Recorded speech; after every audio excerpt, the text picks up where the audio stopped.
Et on évitera de spoiler quand même, comme d'habitude. Tout à fait. Sauf un détail qui me paraissait un petit peu impossible à éviter du fait de ce qui s'est passé dans la vie réelle. Donc, nouvelle saison de Gen V, le spin-off de The Boys qui en est à sa saison 2. J'avais trouvé plutôt pas mal, j'avais bien aimé la première saison, je trouvais que c'était un peu un bol d'air frais après 4 saisons de The Boys, ou 3 je sais plus. Euh, 3, oui, 3 saisons de The Boys, je crois qu'elle est sortie après la 3 à ce troisième, ouais. moment-là, ouais. Qui avait un côté un petit peu moins rude et un peu cynique que The Boys, alors que pourtant la série est quand même déjà moins cynique que le comics, mais la série reste quand même assez lourde. Et là, c'était l'occasion un petit peu de voir un petit peu plus de gens un petit peu plus naïfs, un petit peu plus remplis de bonne volonté. Ça reste quand même The Boys, hein. Il y a des gens qui explosent et on voit des Des parties dubs. intimes et tout. Voilà, exactement, hein. Donc, mais c'était quand même un peu un bon bol d'air frais. Il y avait un petit côté X-Men par certains des affrontements idéologiques et des héros qui les représentaient, mais inversé. Mais voilà, je trouvais que c'était une bonne addition, c'était pas juste un spin-off gratuit et juste pour un peu traire la vache oui, jusqu'au bout. Donc voilà, j'ai été plus que satisfait. Pareil, c'est-à-dire que c'est assez.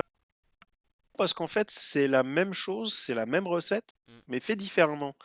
Bah déjà, de par l'âge des personnages, le fait qu'ils soient aussi dans une école, euh, ça permet de critiquer d'autres choses, d'autres points qui ne sont pas critiqués dans la série mère, qu'on ne peut même pas aborder parce que ça ne colle pas avec les personnages qui sont mis en avant, mais avec ces personnages-là, bah oui, ça colle.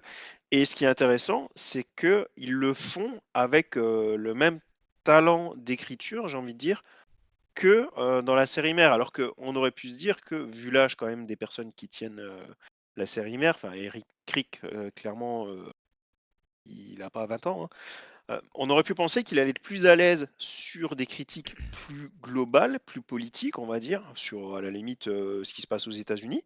Ça, il le fait très bien. Et pas forcément sur des points qui touchent ben, plus bah, la nouvelle génération, justement.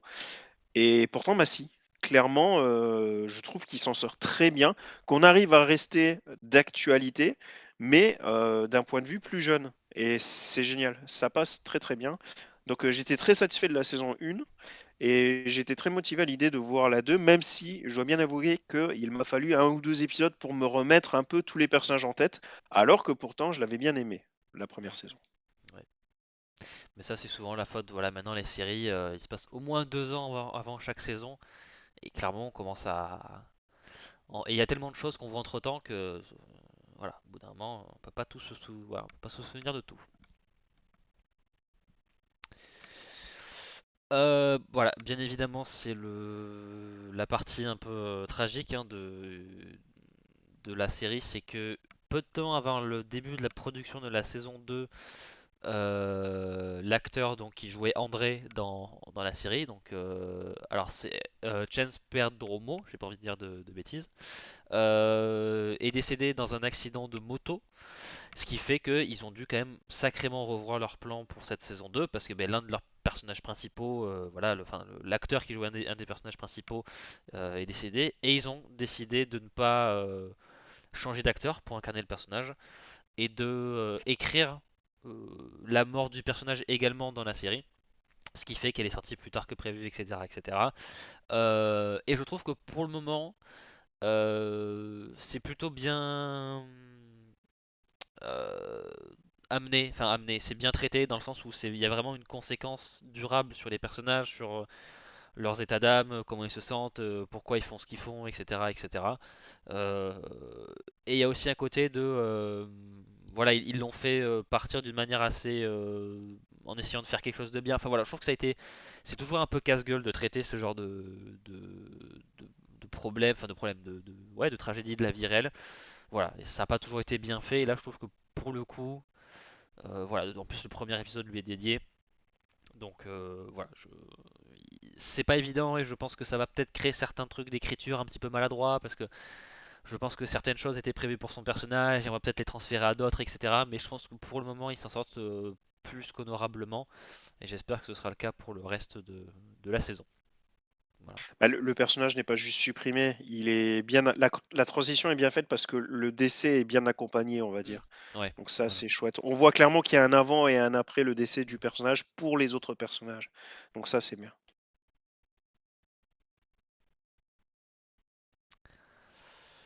Alors, Gen V saison 2, les trois premiers épisodes, hein, voilà, qui ont été sortis la toute première semaine. Grosso modo, qu'est-ce que ça raconte? Eh bien, bah, suite aux événements de la première saison, où voilà, il y a une sorte de d'affrontement sur le campus entre les pros super, enfin vraiment on va dire plutôt les suprématistes super humains ou je sais pas quoi, et ceux qui veulent plus vivre. C'est les X-Men, voilà, c'est X-Men et la confrérie des mutants, grosso modo. Il y a ceux qui veulent vivre en paix et ceux qui sont en mode non, on est supérieur à eux et blablabla. Il s'est passé ça sur le campus, il y a eu des affrontements, et donc nos héros se sont retrouvés enfermés chez Vought après avoir été neutralisés par Homelander à la fin de la première saison. Euh, Ce qui est logique, hein. Il est du genre à calmer les gens assez rapidement, Homelander, en général. Oui, bah oui, oui, surtout que bah, Vought a dû dire, hop là, il se passe des choses là-bas, et puis il est arrivé, et puis il a un peu donné des coups de laser à tout le monde, et finito. Euh, ils finissent donc, voilà, ils finissent par être relâchés de la prison où ils étaient enfermés pour être réintégrés au campus. Évidemment, on se doute qu'il y a des choses derrière la tête de Vought, hein, ils font pas ça de manière tout à fait altruiste.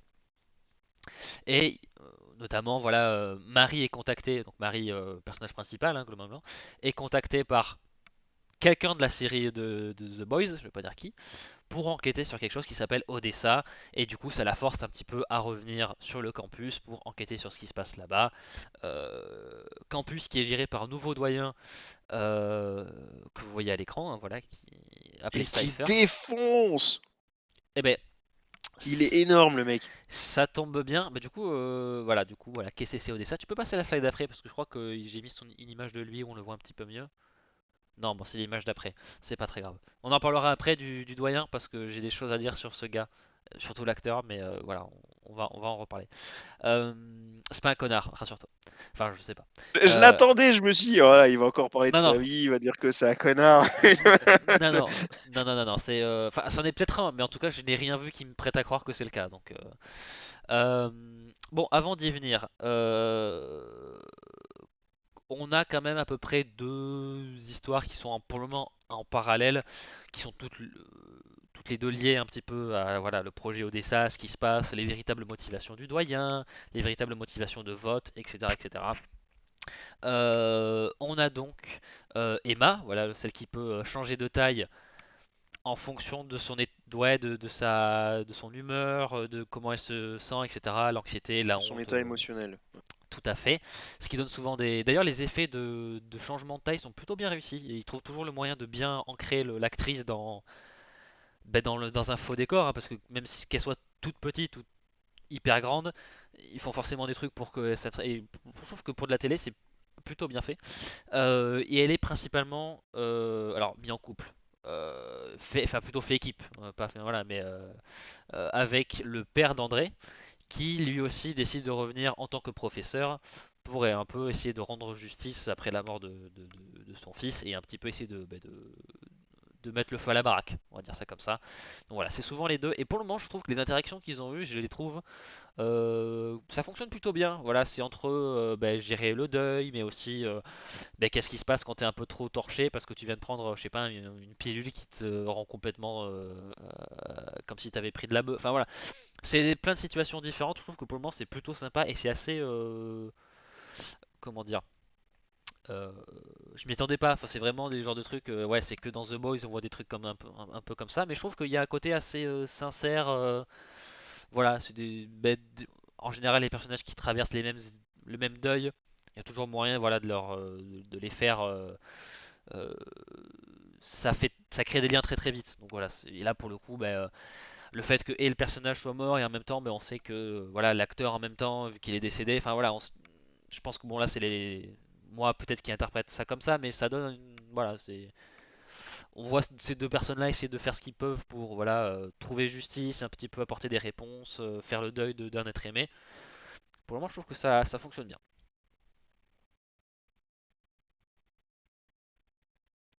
Bon, voilà, j'ai des choses là, ouais. On a évidemment voilà toute la nouvelle voilà en dehors de Marie, on a aussi voilà et des nouvelles têtes, mais aussi voilà des gens assez familiers. On a le retour de Jordan, qui est pour le coup prend assez naturellement dans l'école, on va dire le rôle qu'avait Luke. Oui, Luke dans la première saison, donc voilà le numéro un, etc., etc. Tout le côté de comment gérer les relations publiques, etc., etc. On est un truc assez classique. On a aussi avec Sam le retour des séquences que j'aime beaucoup. On a beaucoup de marionnettes, de décors qui font très à la limite Teletubbies, qui sont très perchés. Je trouve que c'est toujours assez rigolo, c'est toujours assez bien fait aussi. Donc voilà, et ça montre bien aussi à quel point il est un peu un peu pété du cerveau, on va dire ça comme ça. Euh,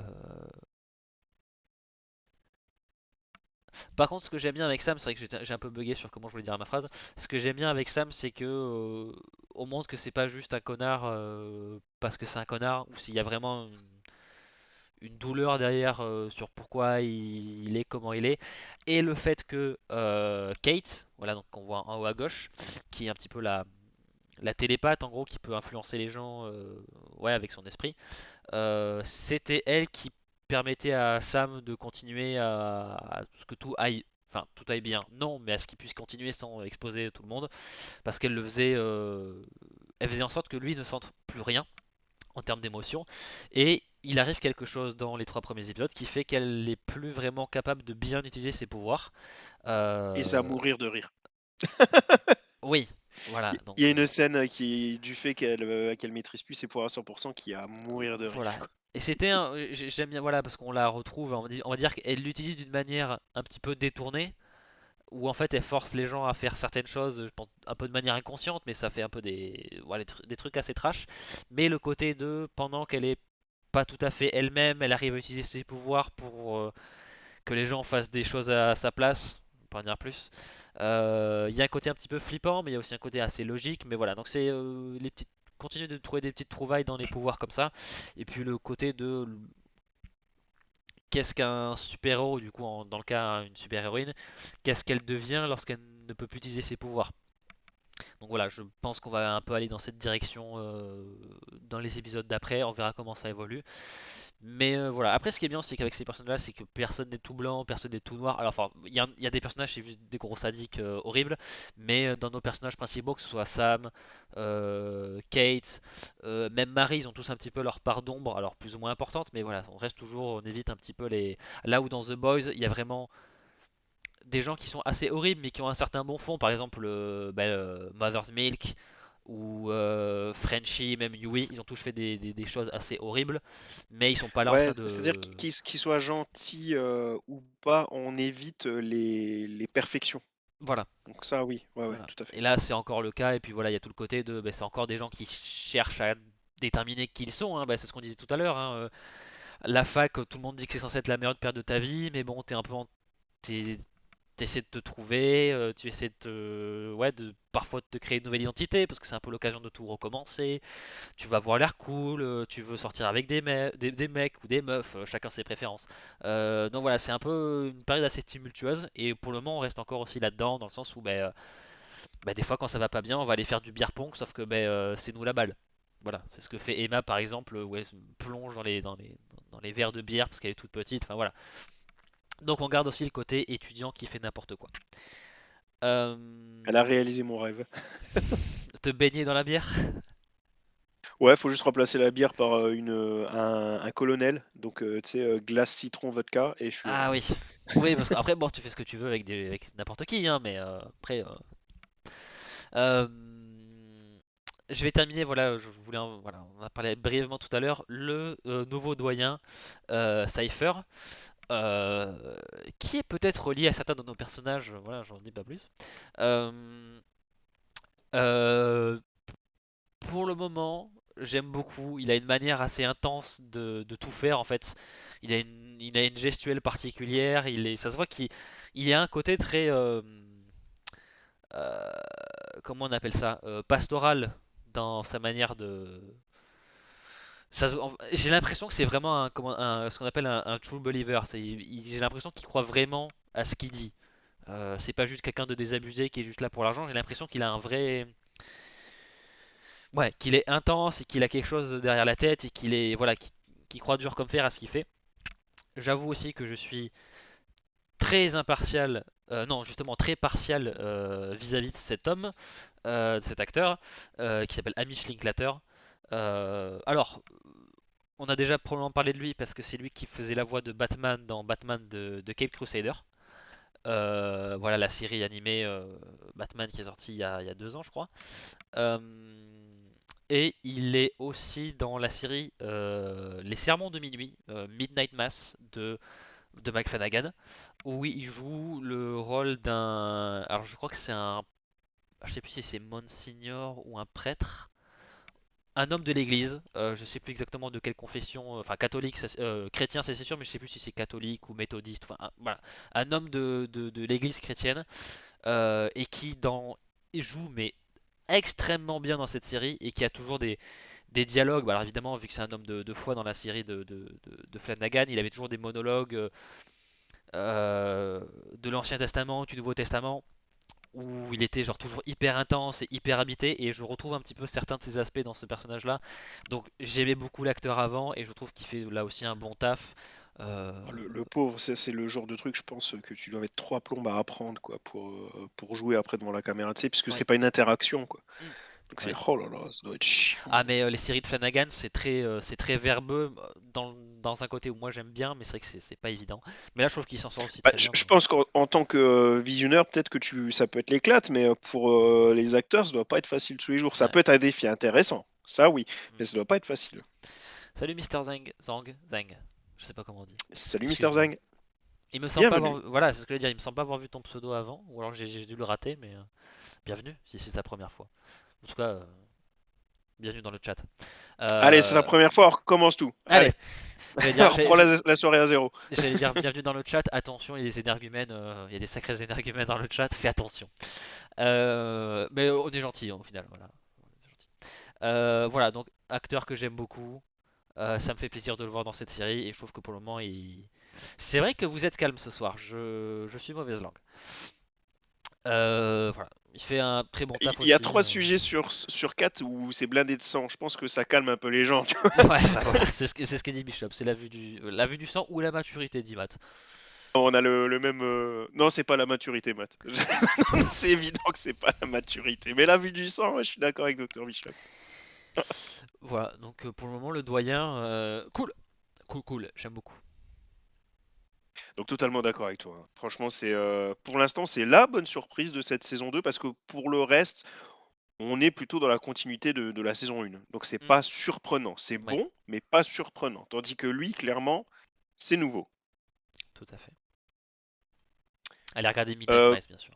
Concernant le duo de personnages en bas à droite, je sais pas si t'en dis quelque chose ou pas. Bah pour le moment, je le trouve un peu en retrait. Les trouve, enfin, je sais pas comment dire. Enfin, en retrait. Enfin, ce qui se passe à la fin de l'épisode 3, je pense, va un peu amener sur des choses plus intéressantes et vraiment à entrer dans le dur du développement de personnages. Mais j'ai bien aimé la manière dont ils ont réagi au il ou elle, je sais jamais. Euh, Comment cette personne a réagi à ce qu'a fait Marie entre les deux saisons, où il y avait vraiment un côté de comment on appelle ça, resentment, de, merde, comment on appelle ça. Je n'arrive pas à traduire. Il y avait vraiment une sorte de forme de rancœur en fait, voilà, parce que cette personne De s'est sentie ressentiment. abandonnée. Bah, enfin, quand je dis resentment, c'est oui, ressentiment. Enfin, ouais, quand t'en veux à quelqu'un, voilà, parce qu'elle t'a blessé, etc. Donc voilà, j'ai trouvé que c'était pas juste la truc en mode ah je te pardonne, tout va bien, etc. C'était un peu intéressant, mais voilà. Pour le moment, je trouve que c'est peut-être le personnage qui a pour le moment le moins à faire, mais je pense que ça va changer. Je pense. Mais j'aime bien le personnage, j'aime bien les Bah, pouvoirs, j'aime bien comment c'est joué. l'épisode 3, ça se finit par sa déclaration, c'est ça? Exactement. Ouais, alors je trouve que sur l'épisode 4, ça retombe un peu. Ça retombe un peu comme un soufflé, c'est un peu dommage. Ah, Je pensais que ça allait. ça allait monter du coup par rapport à ça, tandis que en fait non, ça redescend un peu rapidement pour moi. C'est dommage. Ok. Ce qui Euh, n'est pas non plus si surprenant que ça, puisque ce n'est que l'épisode 4 au final. voilà. Voilà. Bon, ce n'est que la moitié, il y a encore le temps de revenir. Et pour le coup, je trouve que par exemple, je pense que c'est ce qu'avait après, enfin, Eric Kripke l'avait dit il y a un petit moment dans sa manière d'aborder comment il écrivait pour les séries télé, où à la base c'est un gars euh, qui était sur les choix les premières saisons de Supernatural, donc il est habitué à travailler pour les chaînes de network, où en gros ben, chaque épisode doit tenir en haleine et c'est un peu ce qui se passe dans The Boys et même dans Gen V. Il se passe toujours quelque chose dans chaque épisode. Il y a un truc qui fait que ça avance, il y a un truc qui fait que ça te prend. Et du coup, des fois, le problème c'est que ça peut retomber à l'épisode d'après, mais il se passe toujours des choses dans chaque épisode parce que je pense qu'il a gardé cette philosophie et je pense qu'il la transmet aux autres scénaristes de c'est pas parce qu'on fait des séries de 8 épisodes de streaming qui ont déjà été tournés qu'il faut que tout se passe au dernier moment. Il faut toujours qu'il se passe des choses et je trouve que le rythme et de The Boys et de Gen V ont jamais été un problème où il se passe toujours des choses. Donc voilà, pour le coup. C'est le même principe d'ailleurs pour le calendrier de diffusion. Alors je ne sais pas si la décision vient de lui, mais par contre lui, il a déjà déclaré à plusieurs reprises que ce calendrier, pour lui, c'était parfait, Mm. que c'était ce qu'il y avait de mieux en termes d'intrigue et pour qu'on puisse parler des épisodes. Parce que lui, il part du principe que si tu balances tous les épisodes d'un coup, tu ne réfléchis pas à la série, tu ne parles pas, tu n'échanges pas, tu fais pas vivre la série. Je crois même qu'il avait utilisé cette expression-là. Je suis Donc 100% du coup, d'accord. Ouais. je pense pas qu'il avait vraiment le pouvoir décisionnel de dire que ça allait être diffusé ainsi, mais par contre, je pense que ça lui va très bien, que c'est Mm. clairement ce qu'il voulait. Ouais, bah, je suis tout à fait d'accord. Et je suis d'accord avec lui. Oui, Oui, ouais. parfaitement. Tu fais vivre ton truc, les gens peuvent en parler. Et à la limite, voilà, je trouve qu'en plus, trois premiers épisodes de la première semaine, à la limite, voilà, si tu veux faire trois épisodes qui prennent leur temps, et du coup, qui peuvent se permettre, où il se passe moins de choses dans les deux premiers, parce que tu sais que tu as le troisième pour terminer et faire un petit peu, limite un mini-film, ça c'est pas mal. Et puis après, les épisodes d'après, voilà, tu fais en sorte qu'il se passe des choses à chaque fois et d'avoir un rythme un peu plus soutenu, parce que tu t'es permis d'avoir une intro un peu plus développée. Moi, je trouve que ce modèle-là, ça fonctionne très très bien, et ça permet de faire vivre ouais, la série sur plusieurs semaines et que ça reste dans la tête des gens. Ouais, Et tout à voilà. fait. Bah, là, on a l'autre exemple. Enfin, je veux dire, Marvel Zombie, ben voilà, c'est plié. Dans Enfin, 3 jours, c'est oublié quoi. nous, on n'en parlera plus déjà, quoi. Voilà. Même là, la série Alien, chaque semaine, je voyais des gens sur Twitter en parler. Même si les gens sont pas forcément toujours trouvent que c'est forcément bien, les gens en parlent quand même. Et je trouve que c'est quand même plus important et ça donne une meilleure chance à une série de vraiment de respirer, d'avoir le temps de voilà. Ah, c'est vrai qu'on n'a pas abordé ce point, De mais je Dr suis Bishop, d'accord avec Dr Bishop, qui pareil dit ouais donc les le apparitions des persos de The Boys sont cool aussi sans être trop présentes. Ça reste cohérent par rapport au personnage et c'est toujours bienvenu, je trouve. Tout à fait d'accord. ouais. Ouais. Et dans les deux sens, hein, on a vu quelques apparitions des personnages de Gen V dans la saison 4 de The Boys, assez brièvement, mais ouais, je trouve que ça fait vraiment ressortir que c'est le même univers, mais on te martèle pas que c'est vraiment la série spin-off de tel truc ou je sais pas quoi. Donc c'est saupoudré comme il faut.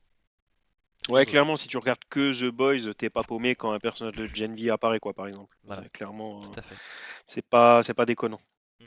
Voilà, ouais, donc c'est bien. Pour le moment, en termes d'univers étendu, hein, parce que c'est pas si étendu que ça, même s'il y a un deuxième spin-off en préparation, mais en termes voilà, de gérer l'univers, voilà. Et puis vu que c'est genre une saison de l'un, puis c'est la saison d'après de l'autre, puis après on repasse sur. Donc, il y a une sorte d'alternance entre les deux séries qui fait qu'ils peuvent se permettre vraiment d'avoir une.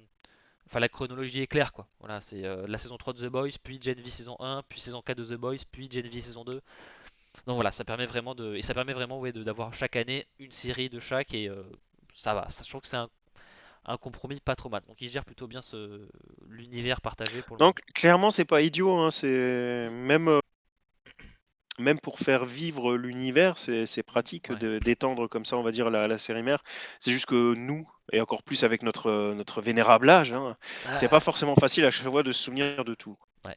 Et on regarde quand même beaucoup de choses. C'est On pas regarde beaucoup de possible à chaque choses. fois de se retaper toutes les saisons qu'on a Non, vues avant c'est pas d'attaquer la possible. suivante, quoi. Tout à fait. Quand c'est vraiment un coup de cœur, oui, mais sinon, c'est pas Non, possible de le faire à chaque fois, quoi. voilà. Donc, Alors, c'est quoi ton verdict du coup? ben, en mot de la fin, je dirais que il n'y a plus l'effet surprise. Parce qu'en plus, Gen V, première saison, j'étais un peu en mode, ok, un spin-off de The Boys, c'est un peu en train de devenir ce qu'ils sont en train de critiquer avec Disney, je sais pas quoi. J'étais un peu en mode, j'ai un peu peur qu'ils perdent un petit peu la qualité d'écriture de The Boys. Et entre-temps, The Boys m'a déçu par certains aspects, là où Gen V a réussi à me convaincre par d'autres, ou même parfois à remplacer ou à améliorer ce qu'avait déjà fait The Boys. Donc en fait, je pense que je sais pas si, en tout cas, la première saison de Gen V, je la mettrais peut-être juste après la première saison de The Boys, mais je la mettrais au-dessus de la saison 2 et de la saison 4. Peut-être pas de la saison 3, mais en tout, voilà. Donc ils avaient fait un très bon taf avec la première saison.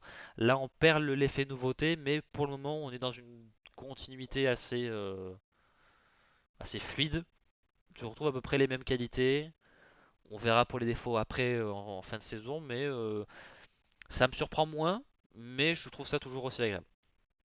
Bah, on connaît la recette quand même maintenant. Voilà, on connaît la recette.